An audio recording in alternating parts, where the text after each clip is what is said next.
நம்ம வாழ்க்கையில் இன்றைக்கு நமக்கு அந்த தேவை வந்து ரொம்ப பெரிய விஷயமா தெரியும். ஆனால் ஆண்டவருடைய பார்வையில் அது ஒரு சாதாரண ஒரு விஷயம். உங்களுக்கு அதை கொடுக்க வேண்டியது ஒரு சாதாரண ஒரு விஷயம். உங்களுடைய தேவைக்கு பணம் தேவைப்படலாம், அல்ல ஒரு இடம் தேவைப்படலாம், ஏதாவது ஒரு காரியம் எனக்கு இது கிடச்சிச்சின்னா என் வாழ்க்கையில் நான் அடுத்த லெவலுக்கு போயிடுவேன். இந்த இவ்வளோ பணம் இருந்ததுன்னா என் வாழ்க்கையில் இந்த கஷ்டம் மாறிடும். இவங்க கண்களை இவங்க எனக்கு ஒரு சைன் போட்டாங்கன்னா எனக்கு வந்து இந்த அடுத்த இதுக்கு நான் போயிடுவேன்.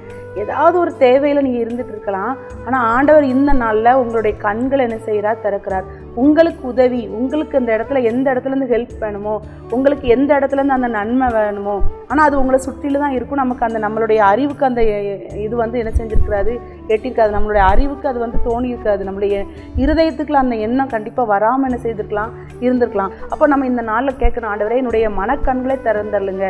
என் வாழ்க்கையில் என் பிஸ்னஸில் நான் ஒரு நல்ல லெவலுக்கு வரணும்னா, என் குடும்பத்தை நான் ஒரு நல்ல லெவலில் கொண்டு வரணும், என் பிள்ளைகளை நான் நல்லா கொண்டு வரணும், என் ஊழியத்தில் நான் நல்லா வரணும், அல்ல என் வேலையில் நான் ஒரு ப்ரொமோஷனுக்கு வரணும், எனக்கு வேலை இல்லை நான் ஒரு நல்ல இடத்துல வேலை பார்க்க போகணும், அல்ல என் கடன் பிரச்சனையிலேருந்து நான் வெளியே வரணும், அல்ல என் வியாபாரத்தில் வந்து நான் நல்ல ஒரு முன்னேற்றத்தை பெறணும்.